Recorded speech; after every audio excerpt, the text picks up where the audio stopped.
Hello everyone, welcome to the Totally Well Show. I'm your host, Joyce Strong.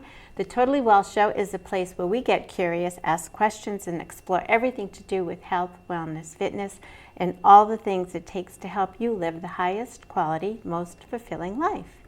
And I am here today with my guest, Mary Jo MacKinnon, Dr. Mary Jo MacKinnon, who is a nurse practitioner and a doctor of nursing, correct? And Mary Jo has a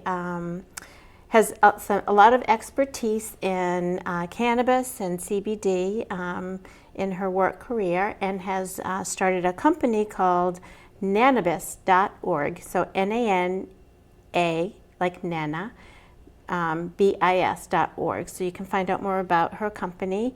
And on Facebook, it's Nanabis, and on Instagram, you'll see Nanabis Enterprises. So you can look her up and find out more about her and how to connect with her. Yeah, yeah. Great.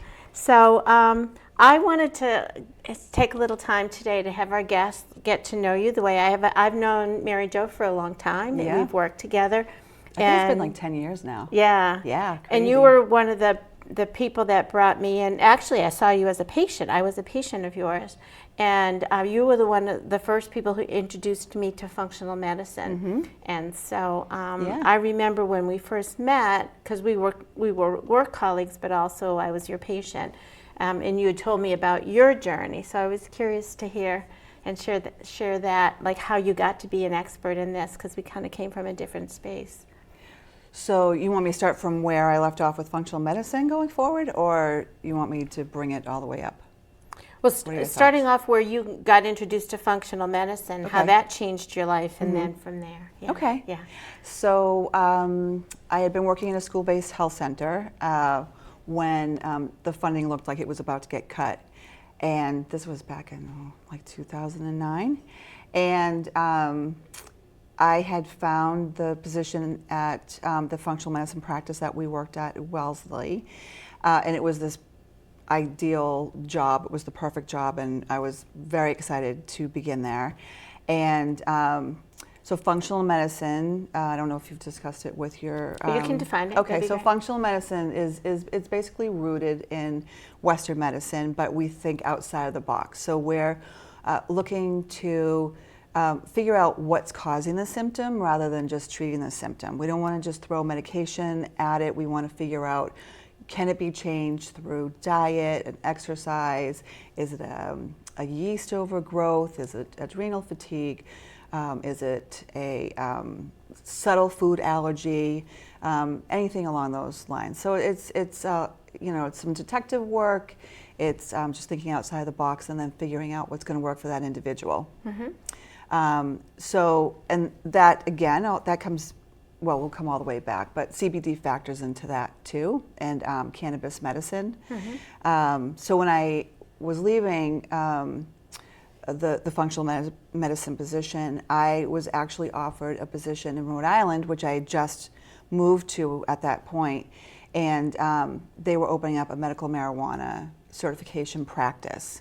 And so I had taken the position, and then I was going to start the position. I'd gone up to Maine, and it was Dr. Dustin Sulak who had started the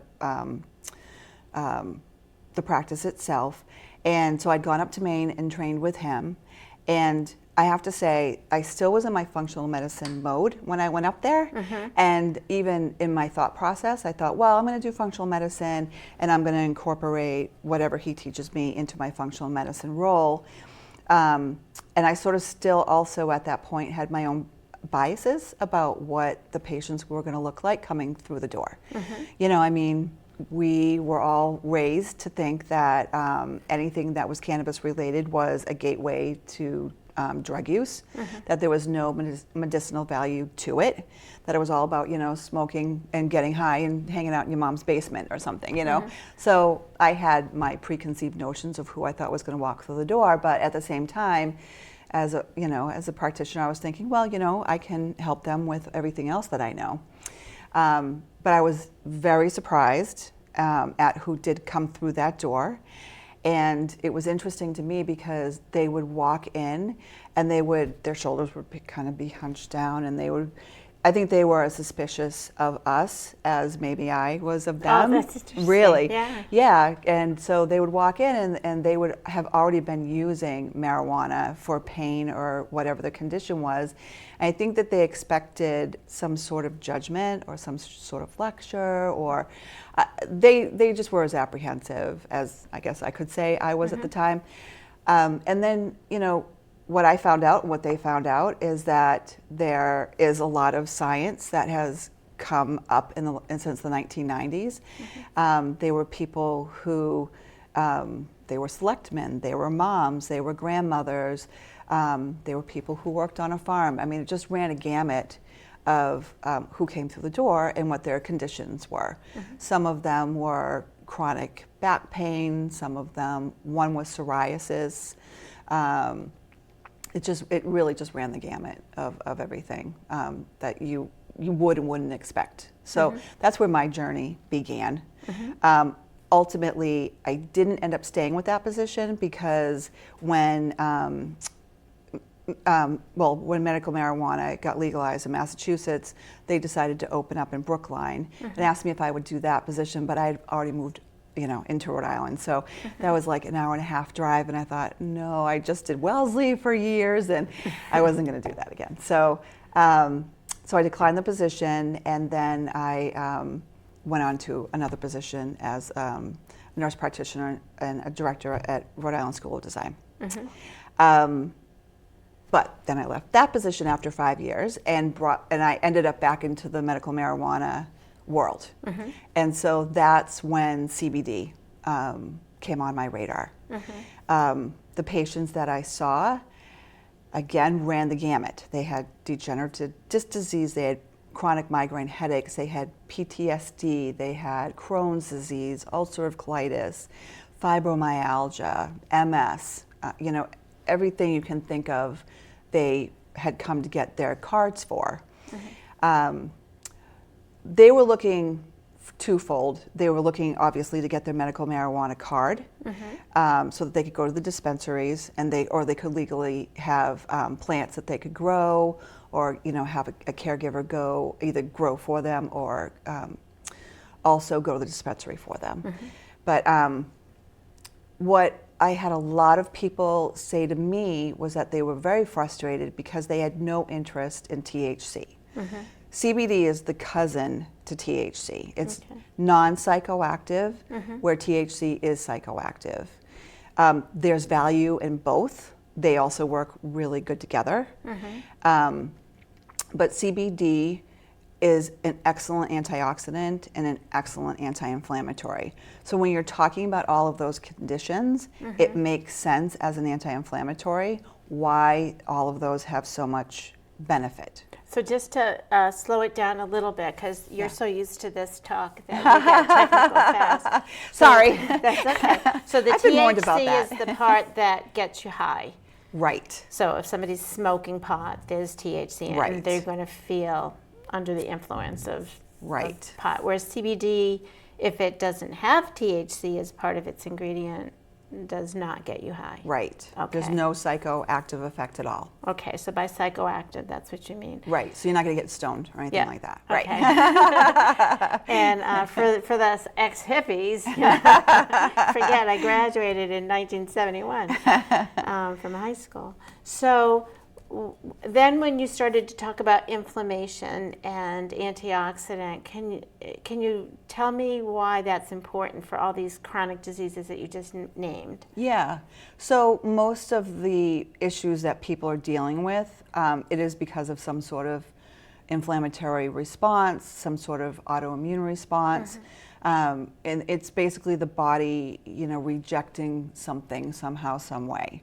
So what happens, what CBD seems to do is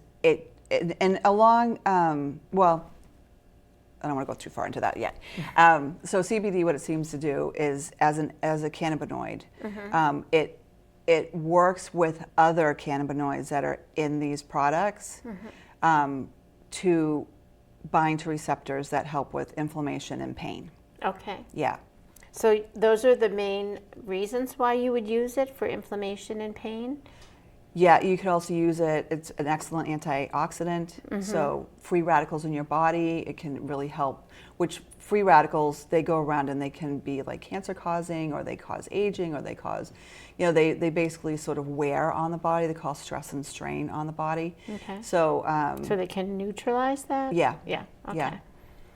What about anxiety? I hear a lot of people talking about using CBD for anxiety or asking me about that. Yeah, there's a lot of, again, I take most of my information from the patients and from the experiences that they have had. The research is definitely building. One of the shortfalls of the cannabis business in general is that there's not a lot of research. There is and there isn't. And the research that is out there has been suppressed. So, I mean, there's a lot of information that was actually studies done by the government itself that definitely talks about the benefits of cannabis products. But in general, right now, they're still trying to catch up with recent research now that the floodgates have opened. Yeah. There was a time during the war on drugs that when people would apply for grants to actually prove the benefits of cannabis medicine, they'd be rejected. So they had to actually, there was one doctor who was trying to, and I can't remember his name off the top of my head. I can research it if anyone needs me to. But he was trying to actually show the benefits of cannabis medicine on lung cancer. And that's how he proposed it. And they rejected him numerous times. And what he finally did was he submitted saying, I want to show that it doesn't help. And that's when they approved him. And he ended up showing that it helped. So, he kind of like dodged the system a little bit. And that's how he got the information that he needed. Oh, that's interesting. Yeah. Do you know, I'm not quite sure on this. I think that that marijuana or cannabis is not federally legal. Is that correct? It's legal by state right now? Right. But hemp, because of some Farmers Act, is legal. It just got approved by the Farm Bill. Yeah. Yes. However, it's still, it has not been, the FDA is still calling it medicine.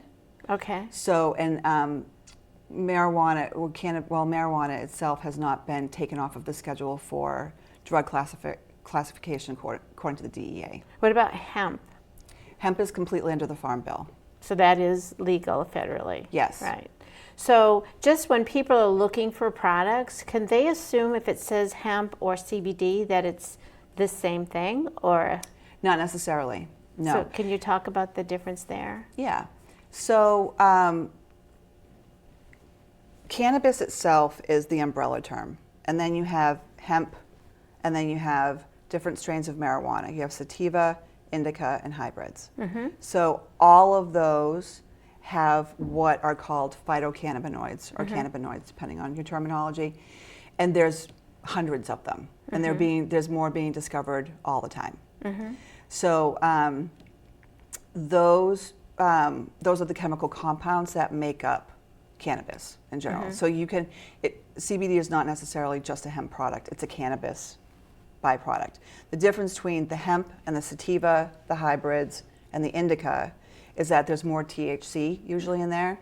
Hemp is defined by less than 0.3% THC.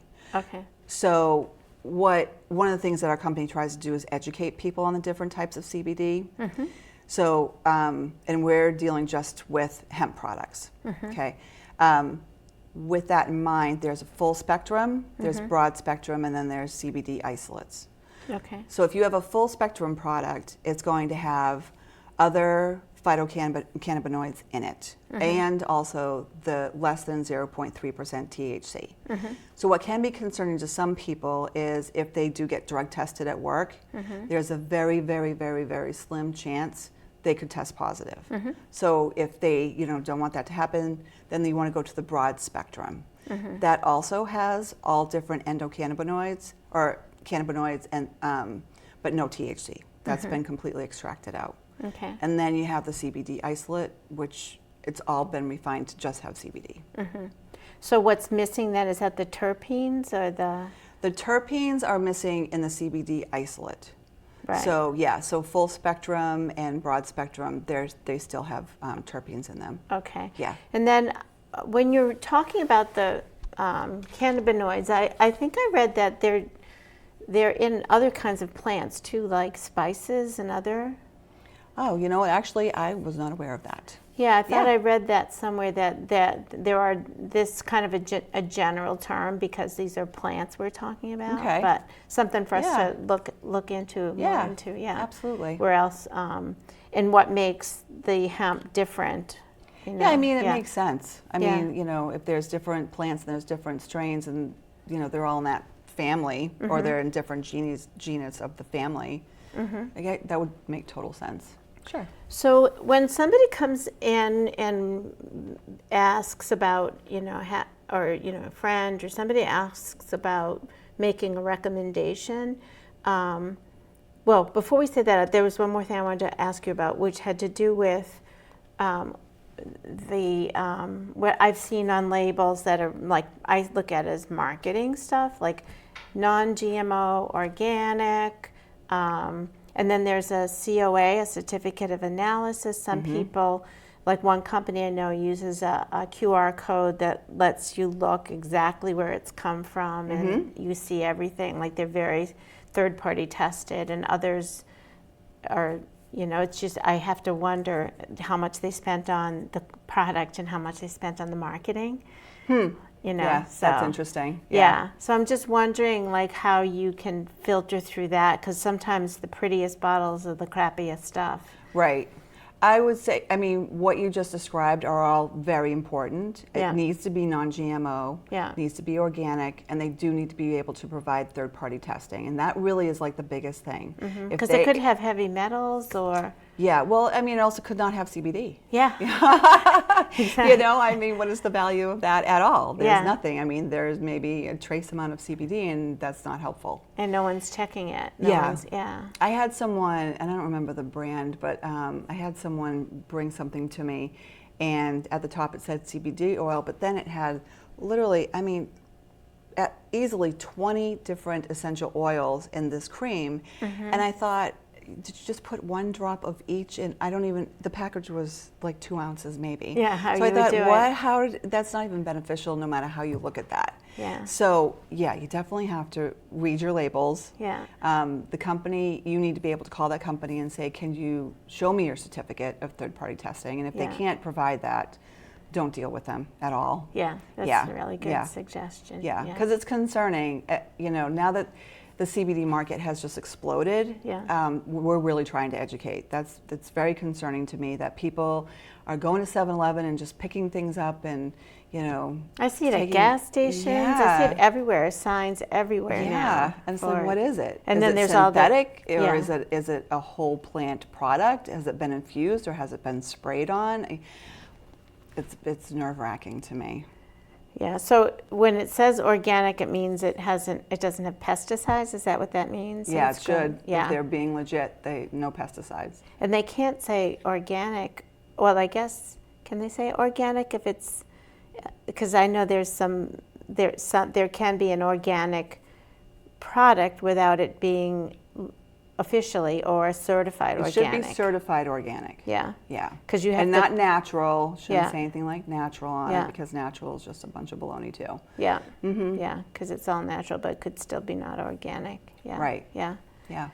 So back to where I was going before, when you have a person coming in asking about it, like how do you even introduce it in the first place? I usually see it in some kind of a dropper form, like take this much or this dosage, but I've seen anywhere from 50 milligrams to 1,000 milligrams. Yeah. So there's a few things knowing to keep people, in mind with that. it's more. It seems like more would be better. It depends. Yeah. It depends on your condition. Depends on your tolerance, so to speak. People don't understand too, with cannabis labeling is actually different than regular labeling. So if you say you were going to take an Advil, on the packaging it's going to tell you it's 200 milligrams per pill. Right. Well, the bottle, say the tincture of the one that we sell, is going to say 300 milligrams, but per dose is 10 milligrams. So they put the total dosage on there for some reason. I don't know why. The total dosage of the vial? Of the entire bottle. Oh, wow. So, yeah. So the one that we sell is 300. That entire bottle is a total of 300 milligrams. Oh, wow. Yeah. So I think it's very confusing. So you might do 10 drops to get 100 milligrams? So you would do a dropper, Yeah. a full dropper. Yeah, well, yeah, you would have to, well, you basically would take a third Yeah. of the container. Got it. Okay. To get 100 milligrams. Yeah. Yeah. Or depending on the size of the dropper, it would Right. indicate the measurement. Right, there. so you'd Yeah. be taking 10 droppers. Yeah. Because it's 10 milligrams. Yeah. Yeah. So, Yeah. So I always tell everybody, I mean, there's no psychoactivity. So, you know, that's so the more isn't biggest going to get myth. you high. Yeah. Right. It's what I think people try to do Yeah. is they expecting if they add more, they're going to feel it. Right. But you don't feel it. No, well, it's, you don't want to say you don't feel it because if, you know, that's where the anxiety, it helps with anxiety. Yeah. And so, and actually the higher dosing is what helps with anxiety. Oh, okay. Yeah, so with lower doses of CBD products, they can tend to be more uplifting and energizing. It's when you bring it past that point that then it brings more of a calmness. Okay. Yeah. So you have, but that depends on you. Yeah, it must be very individual. So what would be a range if you were suggesting it for somebody taking CBD for anxiety? What would be a range of a dose that you might recommend? Or can you even say that? It's hard to even say Or because if you had, say you didn't know and you wanted to start someone safely. I would say start at the 10 milligrams and build your way up 5 at a time.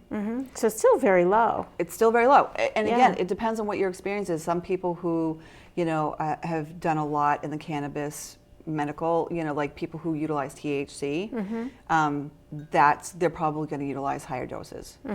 And that goes to the fact that the endocannabinoid system itself, it works best when it's saturated. So if you're already using cannabis products that include THC, then your receptors they're being utilized. So they're So primed, they might have, so to speak? Yeah, exactly. So they might have to make a shift. Okay. Yeah. So that's when people hit their tolerance, and I'm talking marijuana. Yeah. When they hit their tolerance, sometimes they either need to take a vacation from it or they need to switch the strain. Oh, Yeah. okay. So there's a bunch of nuances with that. With the THC side of it. But if you're using THC and then you want to incorporate CBD, then they may need less? Is that what you're saying? To get an effect? To get this The benefit? Less of the CBD. Yeah. It really depends on them. Okay. Yeah, it's really hard to gauge. And Okay. again, like the research on it is still coming in and the information on how to navigate that. So I always just say, you know, go low and slow and work your way up to what you think is beneficial. So if people, when you say work their way up, do they dose through the day, once a day? How You do do they? 1 to 2 times a day. 1 to 2 times a day. So how quickly would they ramp up a dose? I would say maybe like every day or 2. Okay. Again, I'm very conservative, and there are probably people out there who would disagree with me, but I'm just a conservative person. Well, I'm sure there are millions of people because it seems like everybody disagrees on this stuff. Yeah, so they just like, you know, take it and but I mean, you have to also be aware if you're taking other medications that if it's being metabolized through the liver, you want to be aware of that. You want to take the CBD products 4 hours after you've taken your medications, and you want to be aware of, you know, like if it's a blood thinner or, like I said, anything that's being processed through the liver, you should probably do your homework. I want to say ask your doctor, but most doctors don't know. Won't know. Yeah. And they don't really know how to answer those questions. Yeah. So how is CBD, is that processed through the liver as well? Yeah, the so CB450. what happens then? There's competition? It's like with Lipitor, how Yeah. you shouldn't have grapefruit juice with it. It's that kind of competition. Oh, I see. Okay. Yeah. So 4 hours after your prescribed medication. Yeah, that's my recommendation. Okay. Again, do I have anything to back it up with? Not necessarily. That's my recommendation. Yeah. So what other things did I want to ask you about? We talked about, a lot of times people ask me for anxiety, but also for just generally for pain. So would you think in place of like when people use ibuprofen or things like that, this might be a safer alternative? Yeah. Why? It doesn't really, it's very non-toxic, it's very safe. There's no evidence that it does anything to the lining of your stomach, where a lot of ibuprofen does, you know, so it's just a safer, more natural way to go if it's done correctly. What about some of the other preparations I've seen that are that are like patches and salves and different ways to apply or use it? What are your thoughts on those? Well, we actually have a salve that's a stick, Yeah. and people are getting amazing results with it. It's 125 milligrams, which is low, Yeah. a low dose, but it's in with peppermint oil, shea oil, coconut oil. People who have had fasciitis swear by it. So how does that get applied? Topically. So, but in a location or generally? So is Yeah. it put like in a space where there is pain, or how do you do it? Yeah, just like if with products like BioFreeze or Icy Hot or something like that. Yeah. Yeah, you just put it on the area that In hurts. the area that hurts? Okay, Yep. so you might apply it to a joint, like if you have tendinitis or Yep, or something like arthritis that. or anything like that. Yeah. I recommend doing the tincture and the salve together if you have an inflammatory condition. Yeah. So if it's rheumatoid arthritis or osteoarthritis or any of that, I would say do them together. Yeah. Okay. Yeah. Do you have any thoughts on who shouldn't use CBD? Again, I mean, at this point, I would wait if you were pregnant, just because the research isn't there. Yeah. Over an abundance of caution. Yes. Yeah. Yeah, definitely Yeah. caution. You know, I mean, there's a lot of people using CBD on children with seizures. You know, it's not to a point where I can make that recommendation. I mean, you just need to do your research and due diligence. But at this point, I would say nursing or pregnant women. I would wait. Okay. Yeah. I've heard a lot of people using it for their pets. Yeah. Do you have? Yeah. do you- People use it for if you have a high anxiety pet, pets with chronic joint pain, and there's we've asked, a lot of people have asked us to get that product. So Yeah. it's Can they next use in the line. same product as the human? Not necessarily. You want Yeah. to be careful. When we spoke with our manufacturer, they said you didn't want to do that because it could, the coconut oil that it's based in could actually upset the digestive system of the animal. So, Yeah. so be careful. It depends on what they can tolerate. Okay. Yeah. So it should be made a specific veterinary product. Yeah. And you're thinking about doing that. Yes. So Next on the list. we have about a minute left, Okay. and when I finish the show, I like to tie in with the title, which is the Totally Well Show, and ask you what are the top 3 things it takes for you to be totally well, you personally. So, time for myself. Yeah. Yeah, absolutely. Whatever, you know, my own self-care, which Yeah. took a long time for me to get there on that. You know, when you're raising children and you're busy just living your life, you tend not to put yourself first. And so it took me a long time to get there, but I really, if I'm stressed, I have my sort of self-care toolbox. Yeah. Yeah, so there's that one. To me, nutrition is really big. Yeah. You know, really try and eat whole foods, real foods, stay away from the refined stuff, and and keep moving. Always keep moving, whether Yeah. it's just walking or stretching, doing some yoga. I think that's really, really important. Yeah. Those would be my 3 things. Sounds similar to mine. Yeah. So, well, Dr. MacKinnon, Mary Jo, thank you so much for joining Thank us you for today and having sharing me. with our viewers about CBD. Thank And hopefully we'll have another chat again about it, because as the Yeah. research comes out, we can refresh it. But this was a really good beginning. So Great. My yeah. pleasure. All right. Thank you. Thank you.